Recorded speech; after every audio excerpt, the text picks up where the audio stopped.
This is Average Joe Rock and Roll. I am Michael J. Rock, and I'm joined today by the legendary Randy Jackson from the band Zebra. Hey, Hey, Randy, Mike, how are you?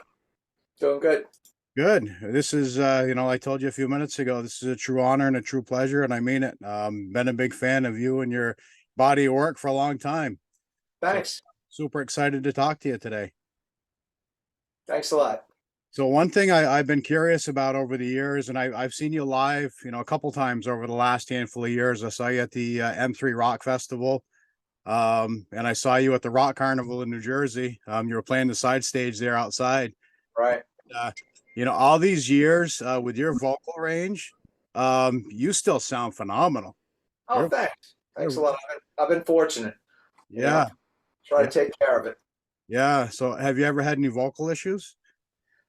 Not any serious vocal issues, only, if I've been sick a couple of times, yeah, and maybe had to cancel a show because of that, but very rarely. Yeah, But nothing like nodules or anything like that. yeah. So, do you have like a certain routine of vocal exercises that you go through to get ready for a show? Yeah, I definitely warm my voice up, especially these days. It doesn't get any easier, but warming up helps a lot. Yeah. So, yeah, I have a little routine for warming up, and also I just try to keep really really hydrated during the day before the Okay. I watched a clip of you on the Legends Rock Cruise doing No Telling Lies. show. Oh Uh, yeah. that's a hard song to sing, and you nailed it. Oh, thanks. Yeah, Yeah, it's it's a little it's got some little time changes in it and stuff like that, but it's up there. when you get to the chorus and you have to go up, it's like, like I said, I watched that and I was amazed at how you were nailing that.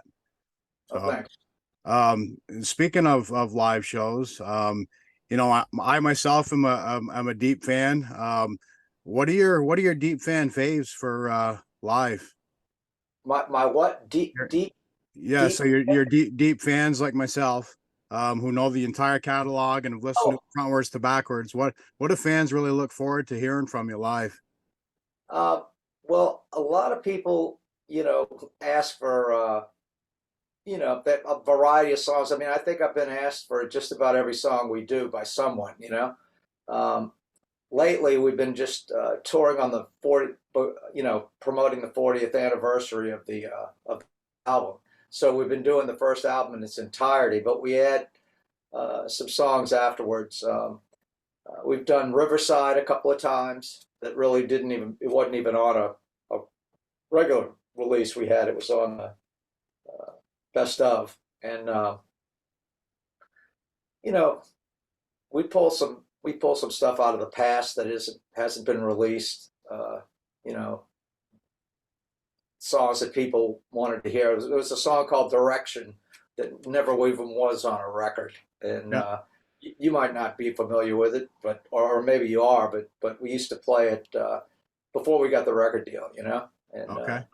it was a good song. People liked it, so we may even put it on the next Zebra CD. Yeah. So are you working on new music? Yeah, matter Yeah. of fact, I'm gonna be working on it again with Guy right after we get off of this. Oh, that's fantastic. I can't wait for that. Um, there's not a bad Zebra song. I can tell you that. And then I listened to your side project, China Rain. Thought that was super solid. I really like that a lot. That was had to kind of that 80s rock feel for sure. Yeah. And I looked at some of the production on there and stuff, Jack Ponte and some of the other stuff that was on there, and you had some big players. Um, It was a lot of fun putting that together. yeah, I bet. So, do you have certain songs that you really look forward to playing live? And on the flip side, do you have songs that you're like, oh man, I can't believe I got to play this again? Mm, I mean, I always like playing "Who's Behind the Door" or "Why" or um, I mean, there's songs particular ones that I like playing. I enjoy playing, but I don't have any that I don't want to play. That I'm like tired of playing or anything Yeah. like that. It still seems kind of fresh after even after almost 50 years now. You know, we don't play that often. We're not on the road just banging it out, you know. Yeah, yeah, yeah, yeah. I see you got a bunch of tour dates coming up. I'm hoping to hit one of the ones in New York. I'm in Vermont, so Oh, uh, okay, New York's not a far stretch for me. So cool. hoping to hit one of those. Um, so I was reading on your Wikipedia page that you did a short stint in Jefferson Airplane as a hired gun. Yes, That's correct. Yeah. What was that experience like? it was awesome for me. I mean, I was a little kid just learning about, you know, music. Okay. Jefferson Airplane had come out, you know, I think I was maybe 12 when I first heard of them. And I'd bought their records. And so it was a thrill for me to, you know, here I am getting to actually play with them. And it was the last tour that they did as the Jefferson Airplane. It was the last time they were all going to be together. And so that was real kind of special too. Um, I got the gig because they were in rehearsals and rehearsals were going okay, but they needed someone to fill in some guitar and more keyboards because they had a keyboard player already. And, you know, Kenny Aronoff, I knew Kenny Aronoff uh, pretty well at that point. He suggested me, and I said, let me get out there. That sounds like a good thing. So I took a little break from doing the China Rain and went out and played with Jefferson Airplane and Yeah. Yeah. got to play at the Fillmore West, which was really awesome. They broke out all the old lighting effects from the 60s with Right. the, you know, the grease stuff on top of the projectors. And, you know, it's like old school all the way. And it was a lot of fun. I got to meet Bill Graham before he Okay. passed. And, yeah, it was a lot of fun. Yeah, we talked about your vocals, but we shouldn't gloss over your guitar playing either, because you're a phenomenal guitar player as well as you are a phenomenal vocalist. Some of the riffs and some of the solos I've seen you do are just incredible. I think the combination of the guitar playing and the vocals is what hooked me. I was in high school, I think 87, 88 when I first heard you guys. I had a friend that was into you guys and said, this band from Louisiana, you got to check them out. And man, I'll tell you, from the first spin of that record until now, been a fan. So any other side project work planned for you? Right now, um, nothing really. I mean, I've done some one-off recordings with people. There was Carmen Apice had asked me to do a song for a Best of Cactus release, you know, Cactus tribute record, and so I worked on that. Um, there's also a record that's coming out with it's like a Blue Oyster Cult tribute by the Long Island Music Hall of Fame, and I'm going to be involved in that. But Okay. yeah, but just kind of one-off stuff. Nothing, um, you know, except for my regular gigs. You know, I do play with the symphony orchestras around the country doing the Led Zeppelin and the Pink Floyd, but I've been doing that for like 25 years. And, you know, I do my solo acoustic shows, uh, all in addition to, you know, performing with Zebra. Sure, sure. Yeah. So any plans for any more festivals? I saw you at the M3 festival. That was a great experience. Any other of those types of plans? We don't plan them. They just kind of come to us, you know. We have a new agent we started working with. He's not new, but he's booking us exclusively now. Dave Rothstein is his name, and he's done a really great job getting shows for us all around the country. And you know, so he would be the one to be asking about that. If it comes to me, I'll pass it his way, but nothing lately, you know. Yeah, yeah. You guys ever travel outside the US? Um, Not a lot. We really, and we should go to Europe before before we expire, you know. But we had a chance to go to Europe during the second record, but we also had an offer from Sammy Hagar to tour with him. Okay. It was actually his last solo tour before he joined Van Halen, and we decided to go out with Sammy, and you know, it was a great tour, and it worked, but it might have been a good idea in the long run to hit Europe at that point, you know. Yeah. Did you do anything with Sammy, or you guys just opened up? we opened up, but he really took care of us. I mean, Yeah. he had us opening up to warm up the crowd, and he really took care of us. Yeah.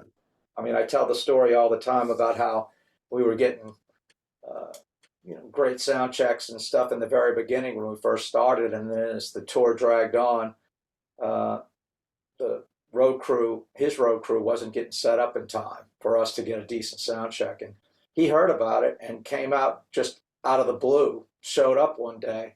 They're not expecting him because he doesn't show up, while they're setting up, Sure. and shoot him out right there on the spot, and we got a sound check after that. I could tell you. Yeah, I bet. Yeah, yeah. Uh, you guys ever go up into Canada?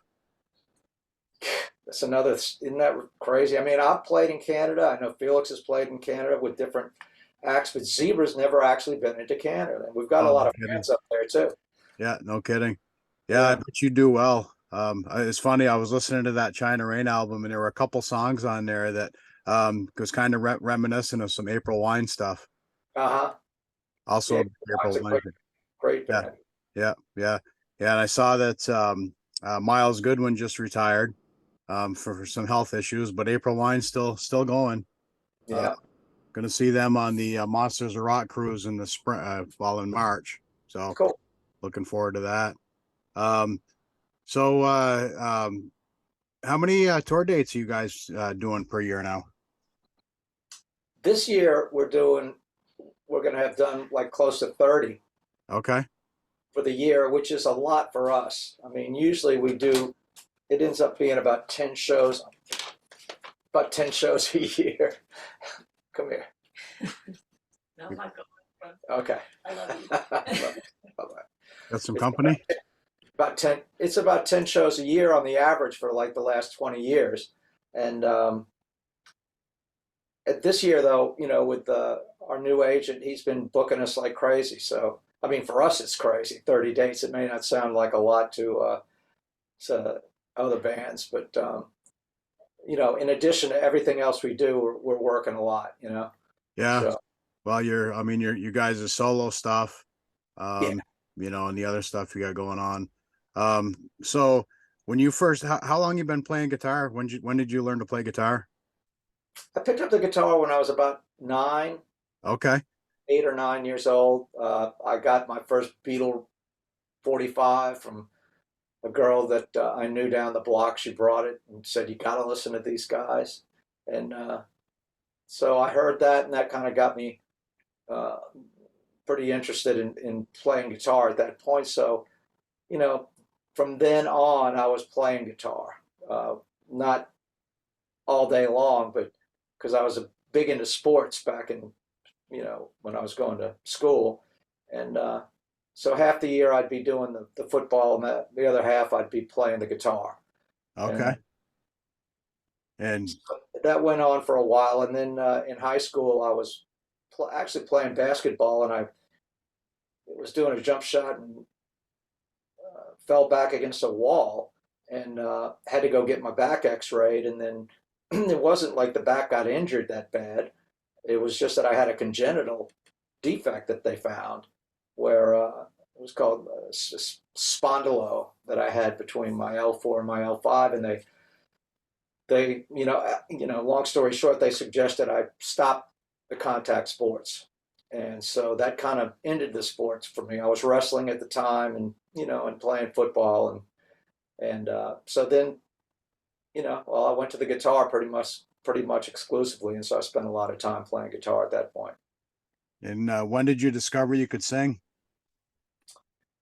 I mean, I sang in choir when I was younger, so I'd always sung a little bit, but not lead singer. I was it wasn't until Zebra, Felix and I had been in his band.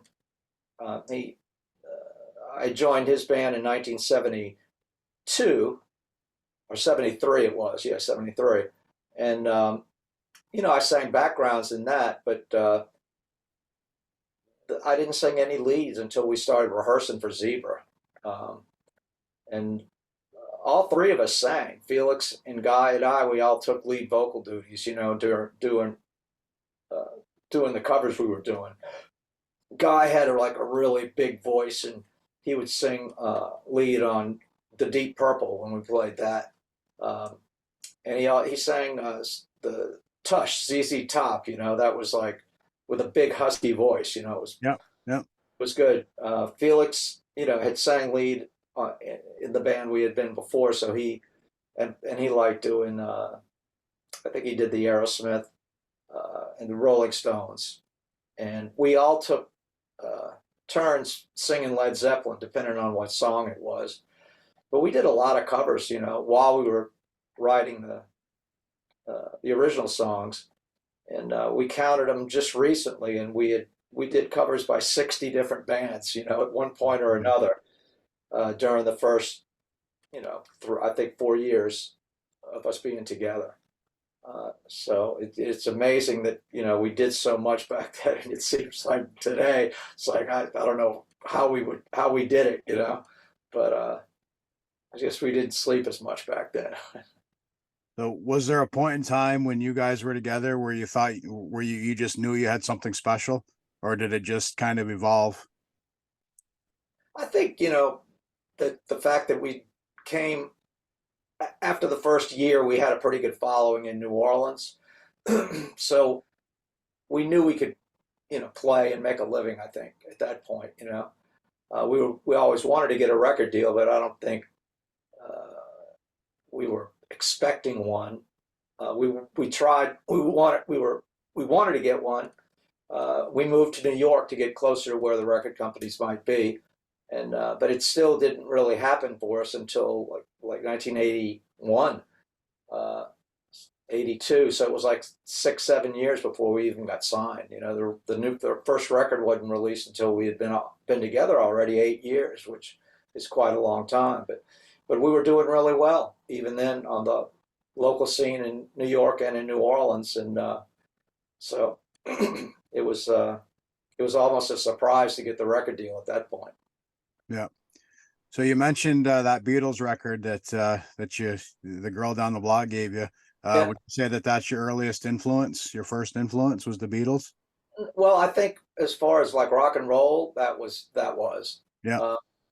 My parents had an album, Les Paul and Mary Ford, the greatest hits, and my brother and I were really into that. Hold That Tiger and How High the Moon. And they were great songs. And when we were really little, we used to just turn that on and run around the house while we were playing, listening to that. That's really I think that record was the first real kind of musical influence. There were some movie soundtracks my parents had on record, but the Beatles was the first rock thing. I mean, I knew of Elvis Presley, but I didn't really know about him, and Elvis didn't excite me nearly as much as the Beatles did. It was Sure. it was a whole different thing. And then we went to see the Beatles in New Orleans in 1964. My parents got tickets for the family, and we all went to see them. And it's crazy. It was just like you were watching it on TV. Yeah. Yeah. Everything they promised. It's nuts. Yeah. And so who was your first hard rock influence, or harder rock? Yeah, I'm gonna say, Grand Funk. Okay.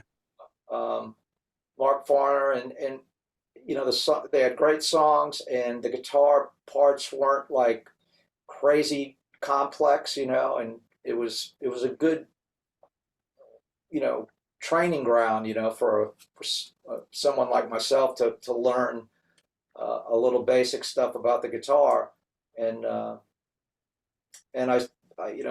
around the same time, maybe a little later, I was listening to a lot of Allman Brothers. Hendrix I listened to, of course.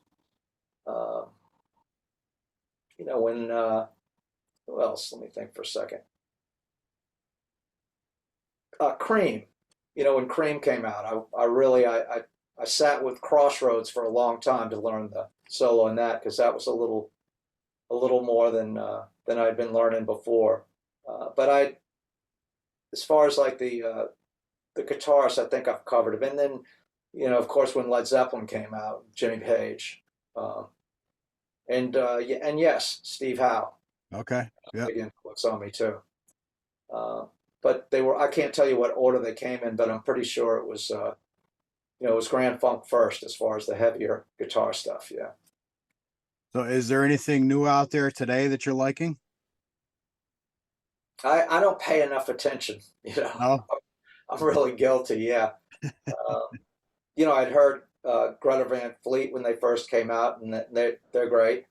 And but you know, I hadn't heard any. Nothing has like been so revolutionary that it's knocked my socks off. Yeah. You know, I still think of Eddie Van Halen as being new because it was so different. You know, when he came out with his style. Uh, yeah, I should pay more attention. That's all I can say. Yeah. Yeah. I saw an interview one time with Joe Bonamassa. I don't know if you're familiar with him. Yeah. Very talented guy, and he was talking about original guitar playing and original and sounds and stuff like that. He goes, everything's been done. He said, so anybody today that says they're original, he goes, they're just trying to get laid. Aren't we all? So, yeah, no, there's not a lot out there today that's come out that I'm really like, that's, revolutionary, or that's something that is, I mean, there's some good stuff out there. I listened to, Aaron Jones. Have you heard of him? Mm-mm. He's new within the last 5, 6 years, got a couple albums out. Very, very good stuff. Stuff like that. But, and then there's always the super group thing, that always catches my attention because, you got the one that comes to mind for me on that is Winery Dogs. Right. They're great. They're fantastic, and three phenomenal talents, and you put them together and you get phenomenal music. So, Yeah. I'd like to see Randy Jackson in a super group. Well, we're gonna stick with Zebra for right now. I can tell you that. Yeah, we got new music coming, so Yeah, if no, I can't wait for that. That's going to be awesome.